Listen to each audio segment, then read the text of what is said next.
Welcome into Players Club, live from John's Grill. This week we have basketball players Jace and Isaiah, and we switched up a little bit. We have Jay with me here today instead of Maggie Hale, but let's jump right into it. So first of all, why did you guys choose TCU? You want to go first?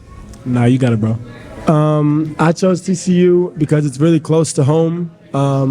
My family lives maybe 20 minutes away from campus. My dad's a professor on campus, and the basketball program is just really good. So being able to be this close to the people I love and play for a great program is nice. I chose TCU because they were one of the first schools who reached out to me, and I loved how they always kept in contact with me over the summers and just during the school year. And just all around, I fell in love with the campus, and I'm glad I'm here. I got to get a little bit closer. I'm glad I'm here. Yeah. So did you guys want to stay in Texas or close to home? Was that always in the plan? It wasn't a priority for me, but I think it kind of helped. I was down to a couple options in my top list. TCU, Kansas State, and Xavier were really my top three options. And they seemed kind of, equal situations, but just one was much closer to home, and I was more familiar with the coaching staff and kind of knew how they would be. And so it was just a more familiar feel. It wasn't really important to stay that close to home to me, but I did kind of wanted to get away just to feel like that sense of freedom in college. So Fort Worth, I think, is a good place because it's only a 4-hour drive, 45-minute plane flight, and I'm still in Texas. Well, you came from a huge city of Houston and went to Strake Jesuit. Did you kind of want to stay in the private school, or was it just strictly basketball? It was really just basketball. Same with you? I mean, I know you're from 20 minutes, but... I kind of imagined myself going to a bigger school with a lot more people, but then once I took a visit here and kind of felt the atmosphere up close, then I decided that I think it would be nice for me. What is that atmosphere in the Schollmeyer? It's pretty good, right? You guys went to games last year. Obviously, you've been there this year. What is that like for you guys to come out of that tunnel and play in the Schollmeyer? I think I like it because it's not a huge arena. It's on the smaller side, and so it fills up easily, and everybody's just really engaged with the game, and so it's almost like a different aura that's created when it's filled up for games. You guys have had 6 home games so far this season. What would you say? How does that make a difference starting off the season with only home games? What does that do to you guys as a team? I think it lets us, build chemistry and just get a feel for our gym. So when it comes time to conference play, we played in there a couple times, got a couple wins, and, we just get the vibe from the arena and from all the fans. We got to keep that going. So obviously helps a lot. Mm-hmm. Yeah. Well, you're getting better and better as it is through those 6 games, and then talking to Coach Dixon after the last game, after you blew out another team, you have I think the top 8 or top 9 strength of schedule from here on out. That's crazy. I think that just kind of shows, a lot of people were making comments on social media about the strength of schedule being on the lower end earlier. And it just shows that we're not really scared. Our team has a lot of good players that are ready to play, and our coaches have confidence in us. And so they want to put us on the highest stage where we can show that to everyone. Okay, let's switch it up a little bit. What age did you guys start playing basketball? I've always played basketball, but I really started taking it serious maybe about 4th grade. Mm-hmm. That's the first time I see myself on the internet. I went to a camp, and I just seen a little highlight tape, and then I think from then on there, I fell in love with the sport. I started playing in 1st or 2nd grade, but I didn't really start to play AAU really until maybe my 9th or 10th grade year. And so it was a big adjustment there. But after that, I started taking basketball seriously. I mean, any other sports? I mean, if you didn't play basketball till 9th or 10th, I mean, that's crazy. You must have done something to keep on the athletic side of it. So I was a club baseball player, pitcher only, and I really liked baseball. It was my main sport for a while, and I started to pick up a little bit of college interest from baseball, but ultimately basketball just kind of seemed like it was for me right when I got to high school. Do you think you could play here for Coach Sarlos? I do not, and that's not me knocking my game. I think I'm a really good baseball player, but our program's excellent, so I don't think I'd have a chance for there. Any other sports for you? I play football, and what position? I feel like wide receiver. Okay. I used to play quarterback, but I didn't like it as much because I was real young and I was kind of selfish, and I didn't like not scoring touchdowns. So I wanted that change, and I excelled in that position, but I stopped playing 8th grade. Okay. What are your guys' majors? I'm a journalism major. And I'm majoring in business. So ultimately, after college, are you playing basketball? Are you pursuing something with your major? So I think the goal for most of the guys is just kind of to be able to play basketball as long as you can at the highest level that you can. But to be honest, I imagine myself doing something kind of like this after my playing career is over, maybe being in your shoes on that side of the table and doing something in the broadcast journalism realm. Yeah, playing basketball is the main goal for me, but the ball's going to stop bouncing. So I always want to have connections and just know how to, take one step up and impact the community around me. Well, the business school at TCU is one of the best in the country, if not in the world. So you're in good hands there. Is there anything like you've taken a stab at businesses or anything when you were a kid, or selling stuff, trading basketball cards? What? Nothing? Nothing. Really? Nothing. It just sounded interesting to me going into college, so I just wanted to be a part of that major. Yeah, well, there's a plenty of different options you can take with that too, and coaching or anything like that, starting your own club or coaching in clubs, anything? My dad coaches for the Wizards right now, so Oh, wow. coaching is something that it's not new to me, but I kind of get like the player side view and the coach's side view, so I would be interested in coaching. How long has you been doing that? He started coaching with the Cavaliers maybe since 2015, and he probably took 1 year off, I think, after their championship year, and then he's back with the Wizards, so he's been doing that for quite some time now. So give me your kind of best memory. I mean, the Cavaliers, did they win a championship during that time? Were you there on the sideline? They did. The year before that, I went to the finals, that series, and they lost, and I cried. So the year after, they asked me if I wanted to go to Golden State, and I was a little scared, so I ended up not going. But one of my best memories was going to the championship parade when they won that year. Just got to see all the players celebrate with their families and see all the love from the fans, and that's something I want to experience. So that's obviously something you want to keep moving forward to in the NBA ranks, and it's got to be tempting for you guys for TCU too, because of all the players that have gone on to play and that are continually play, that are currently playing, not just here in the NBA but overseas. And I mean, even Bingo that calls your games. I mean, these guys have been had a really good longevity as far as like their careers. It's been great. You talk to those guys? Absolutely. I've known Bingo since I was maybe a sophomore or junior in high school, with him being around at TCU, and I talked to him about his professional playing career. And so it's good to have guys with the environment that TCU builds. Everyone wants to come back. And so there's a ton of guys come back. D-Bane comes back. DB, Damian Ball comes back. And so to get to see professional players right in front of you and play with them, I think is just great, and it helps prepare us for that. Is there any advice that they've given you in the past, that you've come across them, or they've come to a practice, or maybe something that stands out, so maybe where they're in the locker room with you guys? Yeah, not to hog the mic here from Jace, but so when I was a freshman in high school, I went to the camp at TCU, not the elite camp, but just the regular one that anybody goes to. And Bane was there, and he kind of saw that I was taking it a little more seriously than the other guys. And he was just like, don't be afraid to be the only one. So don't be afraid to be the only one at this camp taking it serious. Don't be afraid to be the only one in the gym, at nighttime, whatever. Just don't be afraid to run your own race, have your own path, and do things the way that helps you. Wow, anything from you that stands out? I haven't talked to any of those guys personally. I talked to Bingo some, but nothing major there. But we all have a good relationship, even when the older guys come back. It's all laughing, smiles, and, they just pitching every now and then. Yeah, it's got to be exciting. And you mentioned broadcast. Do you know people in that field other than here? I know you hosted, and it's going live tomorrow. Both of you hosted the Frogs Today show, which is live tomorrow morning. Is that a fun experience for you? It was a great experience being there with him. Just, we spend a lot of time together, so any really experience that we get new together is fun.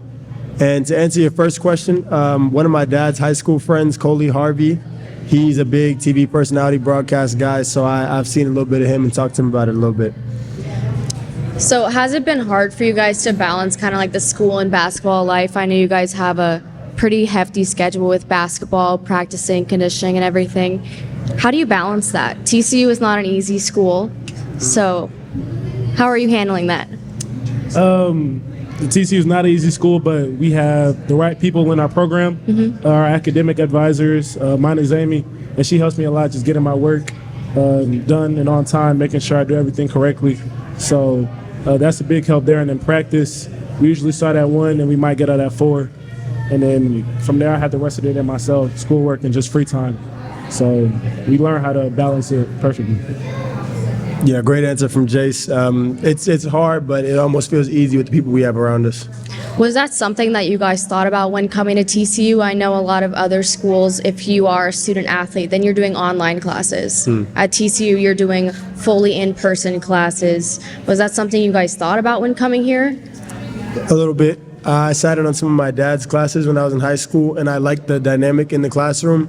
And I like how they kind of don't separate student athletes from other students and let us get a unique and authentic experience within the classroom.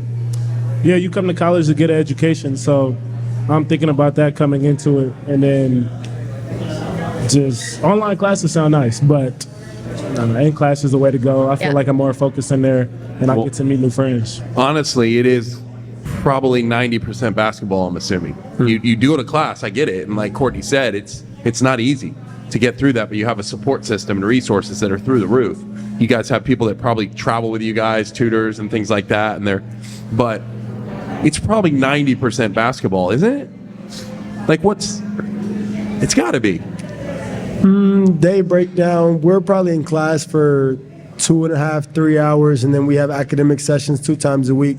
So it might be a little bit closer to a split, actually, in terms of our time. Oh, wow. So we practice as long as coach wants. It could be 4 hours, it could be 2, and then we'll probably go work out for an extra hour. But I think the academic coaches and advisors do a good job of making sure that we dedicate a lot of time to that as well. I know you guys probably don't have a lot of free time, but if you do have free time, what are you doing?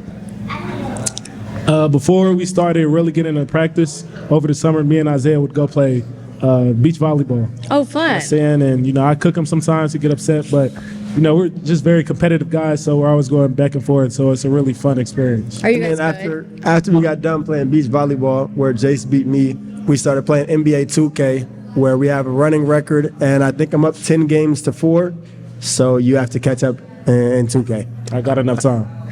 Well, you talk about beach volleyball. Our beach volleyball team, 2 of them that were on our show last week just won the national championship. Do you know those girls? Do you play with those girls? Do you get out there and see if you like the sport?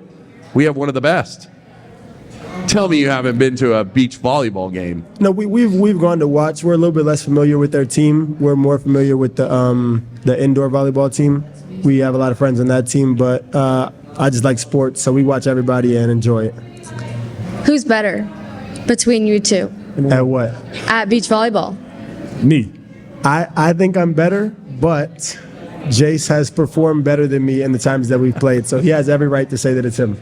Do you guys just play one-on-one, or do you have a partners? Or So that's the thing. He's won more games than me, but it's a group setting, and it's a team sport just like basketball. But in every team sport, there's personal accountability, and he played better than me, and his team won. That's fair. Okay, switch into some fun questions. If you guys could choose an animal, what animal would you choose? And it has to match your personalities. So take a second to think. That's a really good question. You got one? I got one. Go ahead. It would have to be some type of monkey.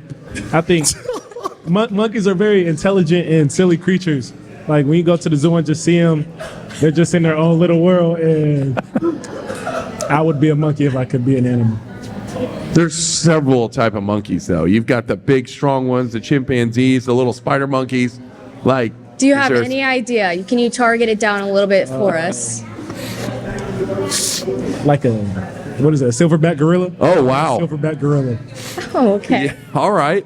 I think I'd be a snake, maybe. Okay. I think snakes are cool. They're just, I don't know. They slither around, do their own thing, kind of solitary, but know when the right time to strike is. So I'd be a snake. So like a That's cool, venomous snake or a nice one? One of the more intimidating snakes, Okay. not like a little one. I'm thinking like a python, cobra, something like Okay. that. Yeah. Good answers. Okay, how about you guys choose one for each other now? I'm not giving you a monkey. I don't know. I'm not giving you a monkey. You give me maybe more like guppy, like a fish. Oh, That's a total switch up. I think you'll be maybe not a guppy, but like you'll be like a cool fish. I would give Isaiah a hyena. I feel like in The Lion King, I feel like they match your personality pretty well. They were the villains of the movie. They were the villains, but like they were always laughing and just like, just egging people on. And I feel like you do that very well. That's a good answer. Okay, I'll take it. Okay, another one. If you guys could pick a superpower, what would it be and why? Teleportation, absolutely. There are so many people spread out around the world. I've lived a lot of places, and it's really hard for me to get to all the people that I want to see. But if I could teleport to them, it would be easy. would you be able to take anyone with you? If I could do that, that'd make it even better. Okay. If I could just like hold somebody's hand and me and Jace both teleport to Vegas right now, that'd be insane. I would choose mind control. I feel like there's a lot of benefits that you could gain from that. Especially in a sport, right? 100%. If someone's kind of being mental at the game or their shots off, you just kind of get in their mind and be like, hey, come on, breathe. Yeah. Things like that. Speaking of that, like with Coach Dixon and your coaching staff and everything, like how much goes into that? If you're talking about mind control, the mental part, how much you work on that as a team?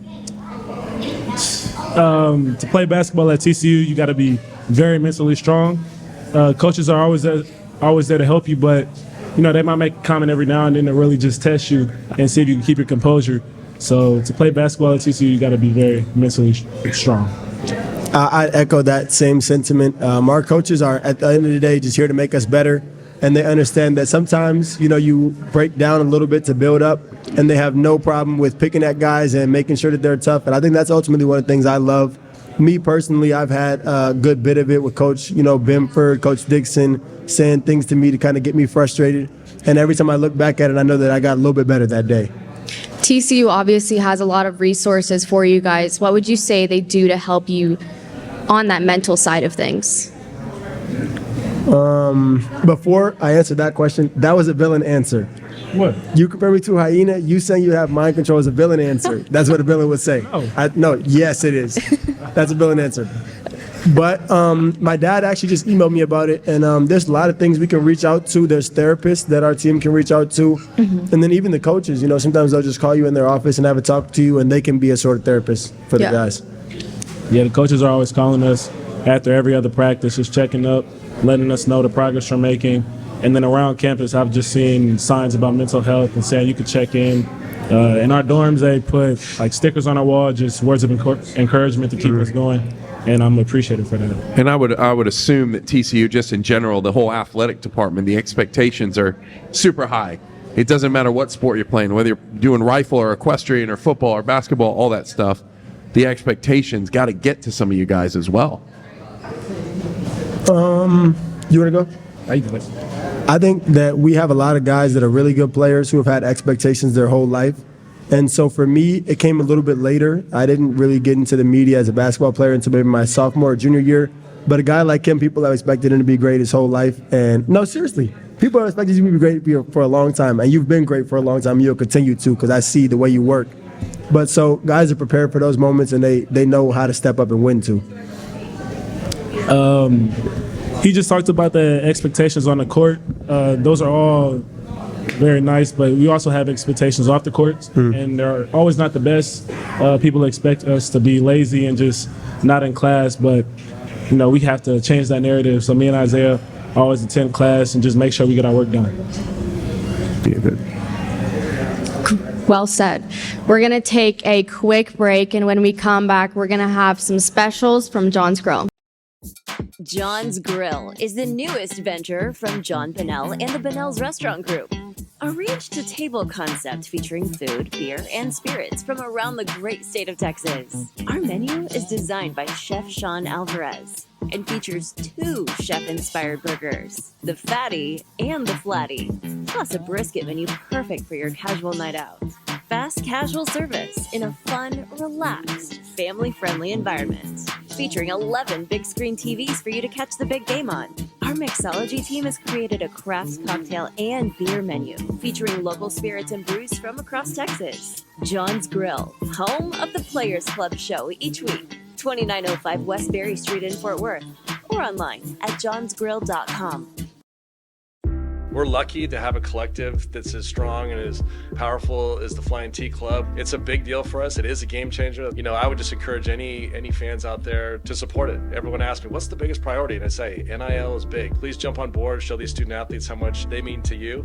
The thing about NIL is I think there's a right and a wrong way to do it, and the Flying T Clubs do it the right way. Let's keep winning. Join the Flying T Club today. Welcome back into Players Club. We have the specials of the week. We have a chorizo burger and brisket tamales.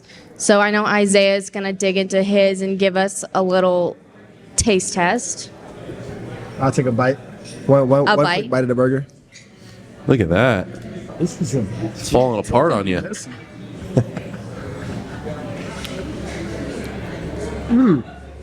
Little kick. First bite, 8.5 out of 10. I think a little more sauce, but it was great though.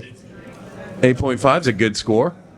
It's like Great Dave score. Portnoy's pizza. Oh, you're trying review. both? Yeah. We're just going to take a Wow. bite. Hold on. That's a 9. This was a 9. You get that one. Get that one. I'm not. Huh? Try it. Just get a bite. All right, here we go. You guys have dietitians? Not right now. Can I? All right, how is it? What you rate? I gave it a 9. I was kind of gassing a little bit. I ain't gonna lie. You were. Okay, real rating. The burger was a 9. This was like a 7.5. This is a 6.5. 6.5. All right, all right. Okay. Okay, let's jump back into questions.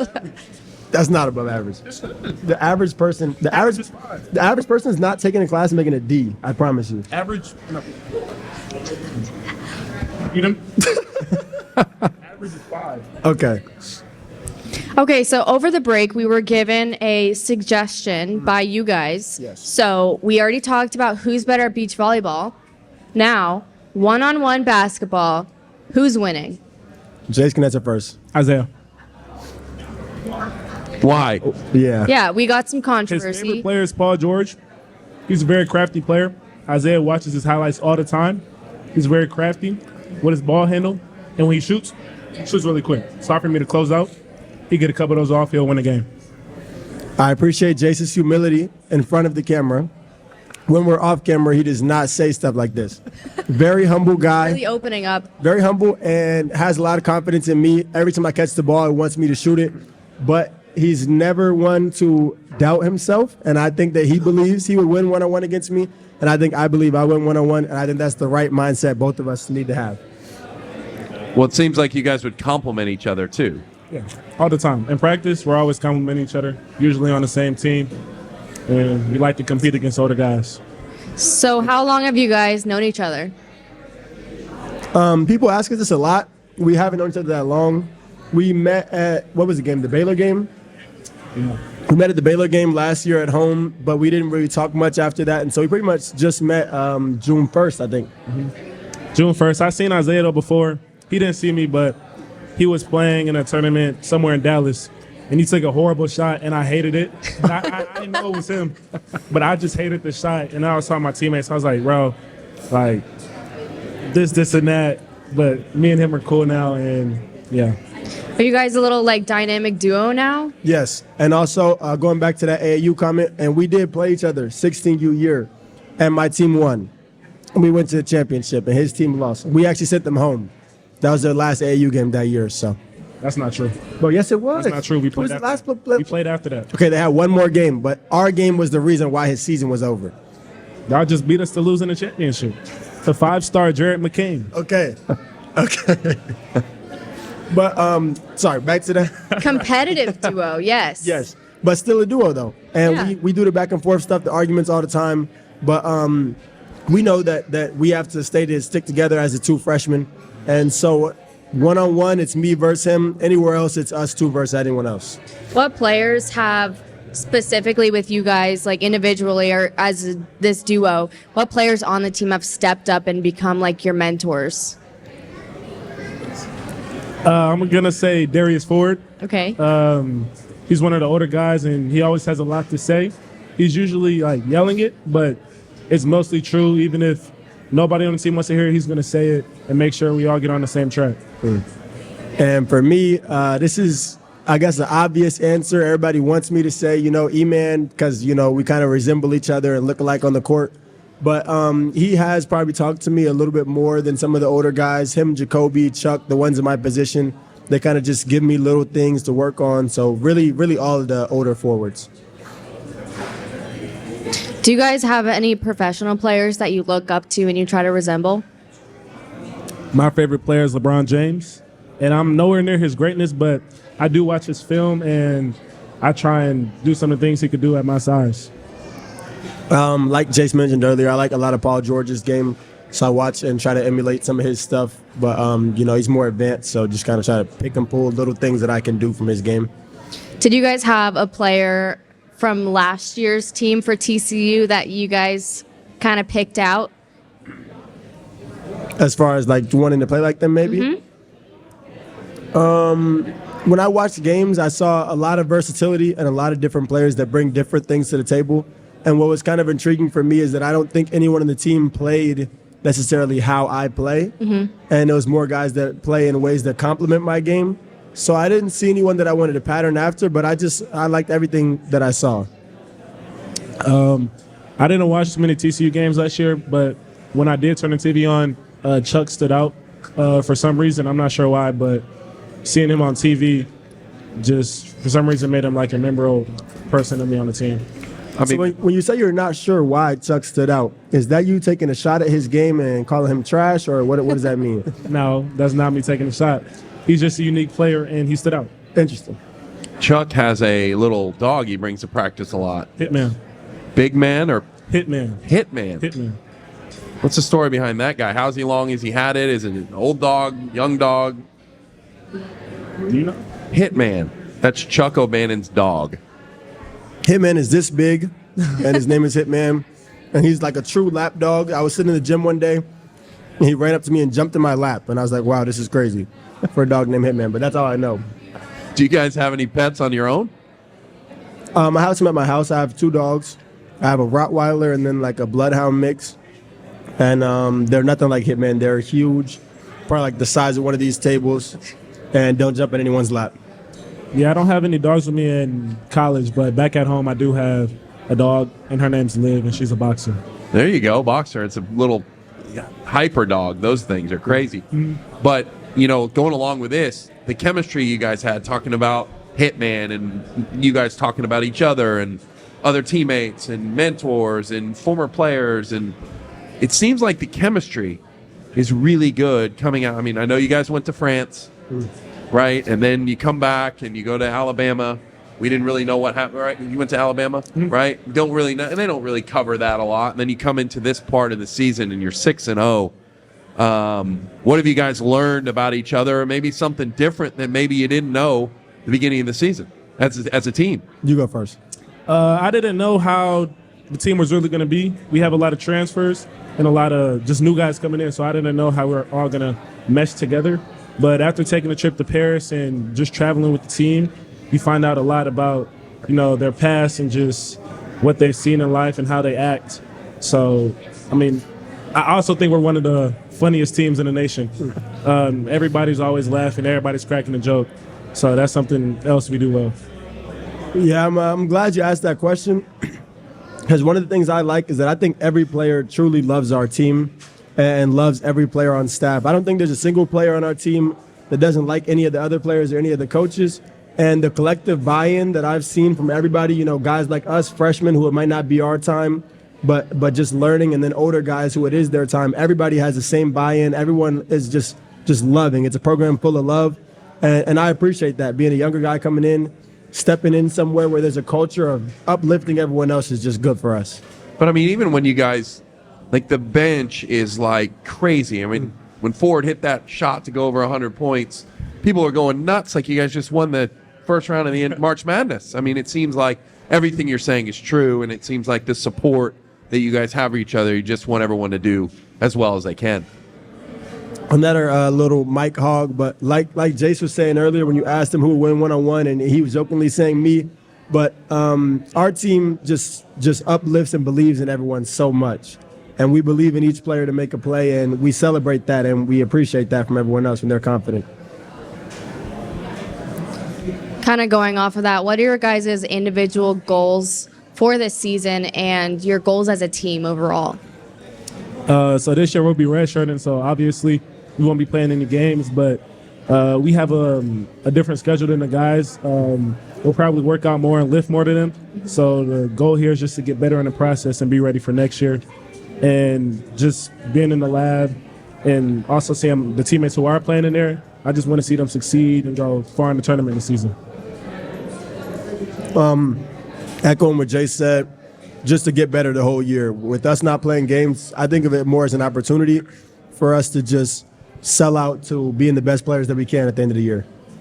But it's a true team. I mean, in order for you guys to really be successful in any of those games, it's player one through player whoever, red shirt or senior or red shirt, it doesn't matter. And it seems like you guys, from watching you guys practice, the intensity, how loud it is, and everyone's working for one common goal.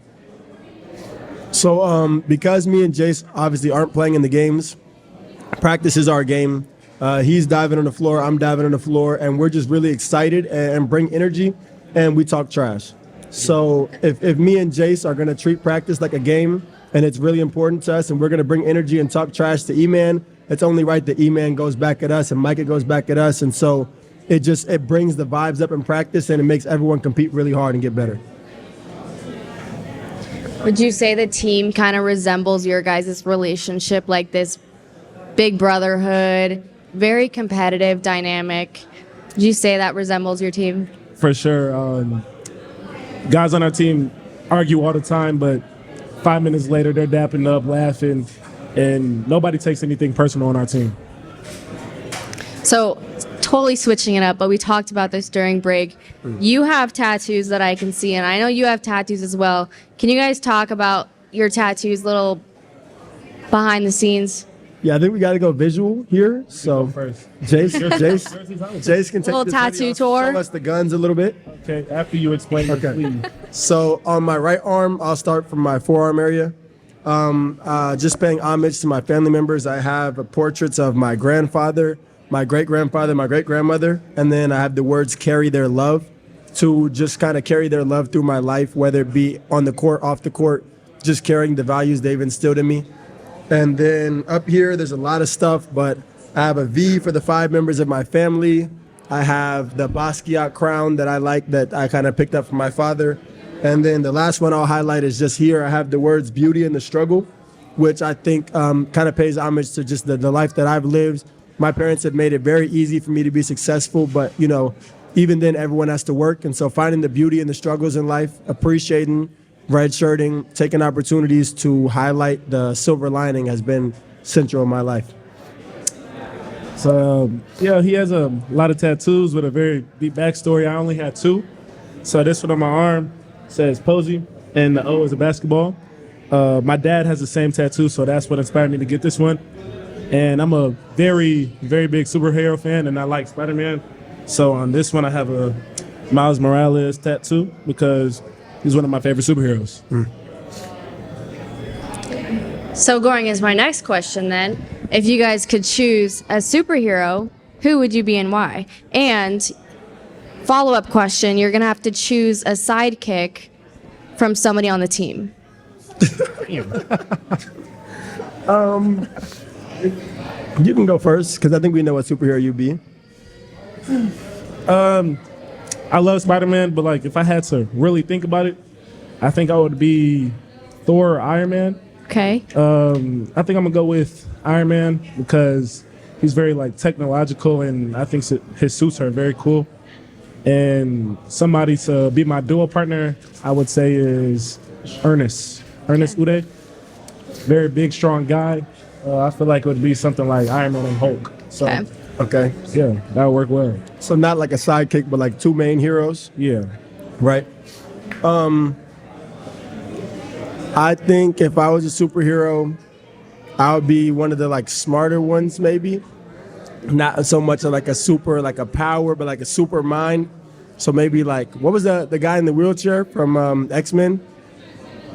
I don't know his name. Yeah, I'll be Professor X, because he was like super smart and had that stuff going on. Maybe Magneto. I'll be a villain. Scratch being a hero. I'll be a villain.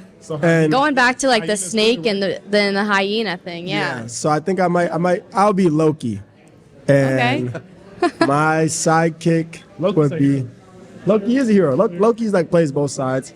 But I'll be Loki, and I will have Micah. But I wouldn't have him be a sidekick. I would just have him be like his own type of hero. Well, actually, no, I scratched that. Mike will be my sidekick. Micah PV will be my sidekick, background character. That's what I would have.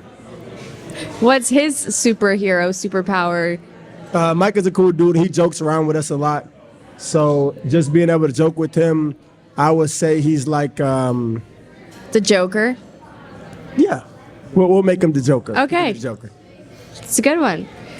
Can you guys give us a rundown? You're going to do day in the life of a practice from the second you wake up to the second you go to bed. You're going to do the day in the life of game day. Gotcha. I'll start us off. Practice. So on a practice day, me and him will wake up, probably get Chick-fil-A for breakfast, go to our 2 classes, maybe an academic session, and then get to practice a little bit early, warm up with some of the GAs, work on our shot, ball handling, whatever. That's part of the red shirt routine that we have. And then in the practice, we start off with a quick stretch, maybe an hour and a half of film. And then, have we done that before? Once. Okay, sometimes we watch film for a really long time. But we'll do that and then get into the drills. A lot of live drills, a lot of competition. And there's going to be at least one moment each day where somebody gets into it with someone else and some sort of argument. And then we move past it, recenter the practice, use that to fuel us and make us more competitive. And then end the day with the huddle. That happens every day.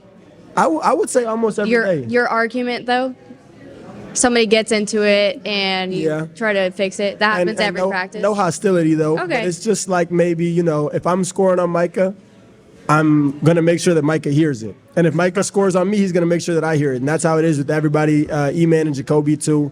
So, sometimes the guy gets tired of it. And if Micah scores on me 3 or 4 times, I'm going to have something to say back to him that might cause a little conflict. And we move past it and go to the next drill.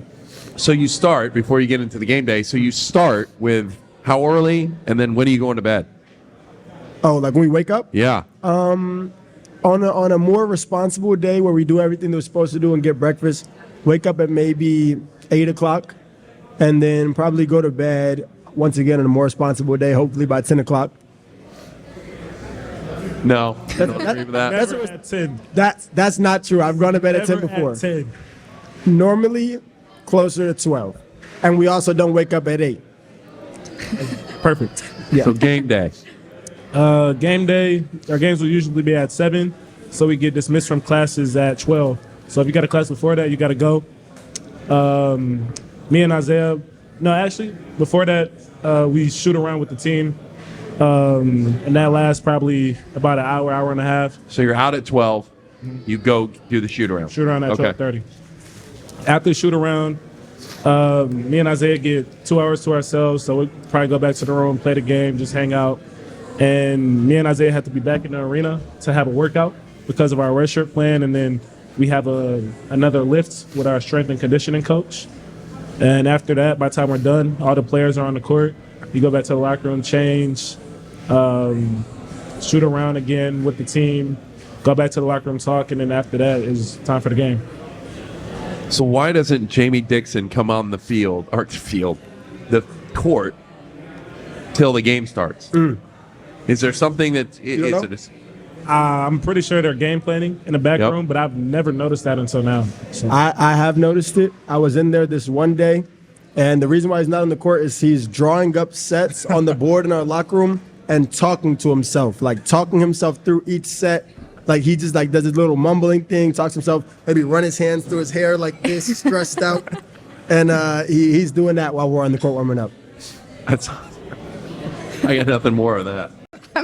I always wonder that because, again, what can he doesn't need to be out there.